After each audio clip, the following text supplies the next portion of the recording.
नमस्कार दोस्तों, Rewa PSC classes में आप सभी का बहुत बहुत स्वागत है।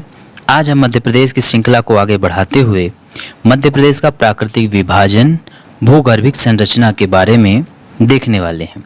तो चलिए वीडियो को शुरू करते हैं।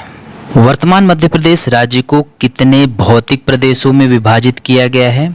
तो 7 प्रदेशों में। इनमें से कौन सा मध्य उच्च प्रदेश के अंतर्गत शामिल नहीं है? तो हमारा प्रश्न है मध्य उच्च प्रदेश के अंतर्गत शामिल नहीं है। मध्य भारत का पठार, मालवा का पठार, बुंदेलखंड का पठार। तो इसमें ऑप्शन नंबर डी बघेलखंड का पठार शामिल नहीं है।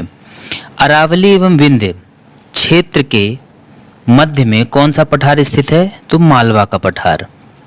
मध्य प्रदेश के पश्चिमी भाग में सबसे बड़े भौतिक विभाग के रूप में किस पठार का विस्तार पाया जाता है? तो मालवा पठार का। मालवा के पठार में किस प्रकार की जलवायु पाई जाती है? समशीतोष्ण जलवायु। मालवा के पठार में सबसे गर्म माह कौन सा होता है? तो मई का। मध्य प्रदेश के ऊपरी भाग में स्थित मालवा पठार के अंतर्गत सबसे ऊंची चोटी सिगार चोटी। तो दोस्तों, इस प्रकार के प्रश्न बहुत पूछे जाते हैं एमपी व्यापम में, एमपी पीएससी में। जितने भी कॉम्पिटिटिव मध्य प्रदेश से संबंधित सब क्वेश्चन बन सकते हैं, उसमें इस तरह के सवाल जरूर पूछे जाते हैं। सबसे ऊंची चोटी कौन सी है, कौन सी किस पर्वत श्रृंखला में स्थित है, इस प्रकार के सवाल। अगला प्रश्न है मध्य प्रदेश में मालवा के पठार का ढाल किस दिशा की ओर है? तो उत्तर पूर्व की दिशा की ओर है। मध्य प्रदेश में मालवा पठार के मध्य भाग में कौन सी रेखा गुजरती है? कर्क रेखा। मध्य प्रदेश प्राकृतिक सीमा के संदर्भ में कौन सा युग्म या पेयर सत्य है?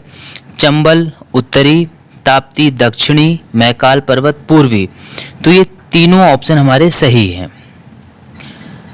मध्य प्रदेश के उच्च मध्य भाग में किस पठार का विस्तार पाया जाता है? तो बुंदेलखंड पठार का। बुंदेलखंड पठार की सबसे ऊंची चोटी कौन सी है? सिद्ध बाबा की चोटी।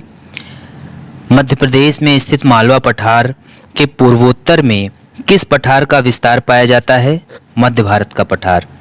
मध्य भारत या मध्य प्रदेश में सरसों की हांडी किस क्षेत्र को कहा जाता है? मध्य भारत के पठार को। एमपी में या एमपी के किस भौतिक प्रदेश को विंध्यन कगार कहा जाता है? रीवा पन्ना पठार को। मध्य प्रदेश में कृषि अर्थव्यवस्था की रीढ़ की हड्डी किसे कहा जाता है? नर्मदा सोन घाटी को। राजपीपला सतपुड़ा पर्वत के किस भाग में स्थित है? तो पश्चिमी भाग में। क्षेत्रफल की दृष्टि से मध्य प्रदेश का सबसे छोटा पठार बघेलखंड का पठार है। बघेलखंड पठार मध्य प्रदेश के किस भाग में स्थित है? तो यह पूर्वी भाग में स्थित है। मध्य प्रदेश में प्रमुख रूप से किस प्रकार की चट्टानों का विस्तार पाया जाता है? तो आर्कियन, विंध्यन, गोंडवाना। ये तीनों विकल्प सही। मध्य प्रदेश में धारवाड़ क्रम की चट्टानों के रूप में चिल्पी क्रम से किस खनिज की प्राप्ति होती है? तो मैग्नीज। मध्य प्रदेश के पन्ना जिले में हीरे की प्राप्ति किस प्रकार के चट्टानों से होती है? कडप्पा चट्टान। मध्य प्रदेश में विंध्यन क्रम की चट्टानों का सर्वाधिक विस्तार नर्मदा सोन घाटी के किस भाग में पाया जाता है? तो उत्तरी भाग में। मध्य प्रदेश में अध्ययन क्रम की चट्टानों से लाल बलुआ पत्थर से किस ऐतिहासिक इमारत का निर्माण हुआ है? तो सांची का स्तूप। एमपी में कोयला किस चट्टानों में पाया जाता है? तो गोंडवाना चट्टानों में। मध्य प्रदेश में विस्तृत गोंडवाना क्रम की चट्टानों से किस खनिज के निक्षेप प्राप्त होते हैं? तो कोयला। भूविज्ञान की दृष्टि से मध्य प्रदेश किस भाग का हिस्सा है? तो गोंडवाना लैंड का है। मध्य प्रदेश में ऊपरी गोंडवाना क्रम की चट्टानों के रूप में महादेव उपक्रम को अन्य किस नाम से जाना जाता है? तो पंचमढ़ी उपक्रम नाम से जाना जाता है। काली मिट्टी का निर्माण किन चट्टानों के अपरदन से हुआ है? तो दक्कन ट्रैप के अपरदन से हुआ है काली मिट्टी का निर्माण। मध्य प्रदेश के पश्चिमी भाग में स्थित मालवा के पठार में किस प्रकार की मिट्टी पाई जाती है? तो काली मिट्टी पाई जाती है। मध्य प्रदेश में मानवता के उद्भित होकर उत्तर पूर्व की ओर प्रवाहित होने वाली अधिकांश नदियां किस नदी में मिलती हैं? तो यमुना नदी में मिलती है। मालवा पठार नर्मदा के अतिरिक्त किस नदी के मध्य जल विभाजक का कार्य करता है? तो मालवा का पठार नर्मदा के अतिरिक्त चंबल नदी के मध्य जल विभाजक का कार्य करता है। निम्नलिखित में से कौन सी श्रेणी यमुना तथा सोन के मध्य जल विभाजक का कार्य करती है? तो कैमूर श्रेणी। मध्य प्रदेश के निम्नलिखित में से कौन सा जिला मालवा पठार से सम्मिलित नहीं है? नीमच, सीहोर, उज्जैन एवं रतलाम, देवास एवं विदिशा, बैतूल और नरसिंहपुर। तो बैतूल और नरसिंहपुर मालवा के पठार में सम्मिलित नहीं है।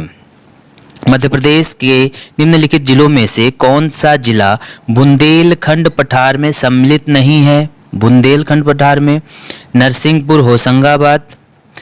अब देखिए ऑप्शन नंबर ए है निवाड़ी छतरपुर, ऊपर की ओर है टीकमगढ़, सागर, छतरपुर, अशोकनगर। तो नरसिंहपुर और होशंगाबाद बुंदेलखंड पठार में सम्मिलित नहीं है। मध्य प्रदेश में मध्य भारत पठारों की नदियां आमतौर पर किस दिशा में प्रवाहित होती हैं? बहुत ही महत्वपूर्ण प्रश्न है। इसमें मध्य भारत पठार की नदियां आमतौर पर किस दिशा में प्रवाहित होती हैं? उत्तर व उत्तर पश्चिम दिशा में। चावल का प्रमुख उत्पादक क्षेत्र बुंदेलखंड का पठार है। सतपुड़ा क्षेत्र में स्थित श्रेणियों में से पश्चिम से पूर्व की ओर उनकी स्थिति को दर्शाने वाला निम्नलिखित में से कौन सा क्रम सही है? बड़वानी की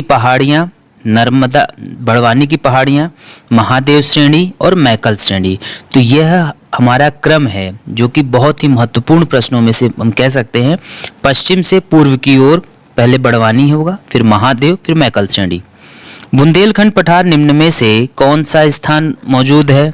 तो बुंदेलखंड का पठार निम्न में से, तो जो बुंदेलखंड का पठार है ऊपर की ओर है, तो ये शिवपुरी, होशंगाबाद नीचे है, भोपाल और सांची, रायसेन ये नीचे हैं, शिवपुरी बुंदेलखंड में स्थित है। मध्य प्रदेश नर्मदा सोन घाटी किन पर्वत श्रेणियों के मध्य है? तो विंध्याचल एवं सतपुड़ा। प्रदेश में किस पठार के अंतर्गत जबेरा का गुंबद स्थित है? जबेरा का गुंबद रीवा पन्ना पठार। मध्य प्रदेश के विंध्याचल पर्वत श्रृंखला के अंतर्गत सबसे ऊंची चोटी कौन सी है? तो गुडविल चोटी। उमरिया जिले में बांधवगढ़ पहाड़ियों की पर्वतमाला स्थित है, विंध्य। तो बांधवगढ़ पहाड़ियों के पर्वतमाला में स्थित है, तो ये विंध्य पर्वतमाला है वहां पे। मध्य प्रदेश की सबसे ऊंची चोटी कौन सी है? धूपगढ़ 50 मीटर। मध्य प्रदेश का प्रसिद्ध हिल स्टेशन पचमढ़ी कहाँ है? तो महादेव पहाड़ी में स्थित है। मध्य प्रदेश प्रमुख रूप से घाटी, पहाड़, मैदान किस रूप में प्रमुख रूप से क्या है? यहाँ पे ज़्यादा पठार है। मध्य प्रदेश के उत्तर में उपजाऊ घाटी और रोलिंग पहाड़ियाँ डैश को कहा जाता है? बुंदेलखंड को। विंध्य श्रेणी में सबसे ऊंची चोटी गुडविल चोटी है। वह जिला जो परित्यक्त शहर कहा जाता है। परित्यक्त शहर किसे कहा जाता है? मांडू को। मालवा पठार चोटियों की उचित में बढ़ते क्रम में व्यवस्थित करना है हमको। तो मालवा पठार है, उसकी जो चोटियां हैं बढ़ते क्रम में। तो पहले आएगा धजारी चोटी, फिर जनापाव, फिर सिगार चोटी। चूलगिरी की पहाड़ी मध्य प्रदेश के किस भाग में है? तो दक्षिण पश्चिम भाग में चूलगिरी की पहाड़ी स्थित है। श्यामला या शामला और ईदगाह पहाड़ियाँ मध्य प्रदेश के किस स्थान पे है? तो भोपाल में है। श्यामला हिल्स से आप लोगों को अंदाजा लगा लिया होगा। श्यामला हिल्स और ईदगाह पहाड़ी भोपाल में है। निम्नलिखित में से कौन सी पर्वत श्रृंखला मध्य प्रदेश में मौजूद है? पूर्वांचल श्रृंखला, अरावली श्रृंखला, पीर पंजाल सतंतरा ये श्रृंखला। तो इसमें हमारा चौथा ऑप्शन क्या होगा? विंध्य श्रृंखला मध्य प्रदेश में मौजूद है।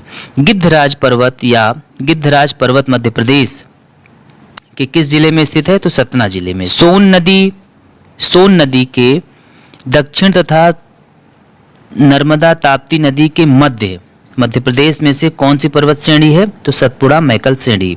सोन नदी की दक्षिण तथा नर्मदा ताप्ती नदी के मध्य प्रदेश में कौन सी पर्वत श्रेणी है? तो सतपुड़ा मैकल श्रेणी है। छत्तीसगढ़ राज्य में स्थित मैकल की सबसे ऊंची चोटी बदरगढ़ है। मालवा का पठार किससे निर्मित है? तो दक्कन ट्रैप से।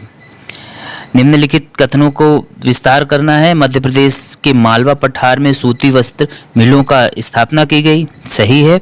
मालवा पठार काली मिट्टी से आवृत है, ये भी सही है। तो दोस्तों ये कुछ 72 प्रश्न रहे इन्हें आप जरूर एक बार देखिएगा, आगामी परीक्षा के लिए बहुत ही उपयोगी श्रृंखलाओं में से एक है। तब तक के लिए धन्यवाद।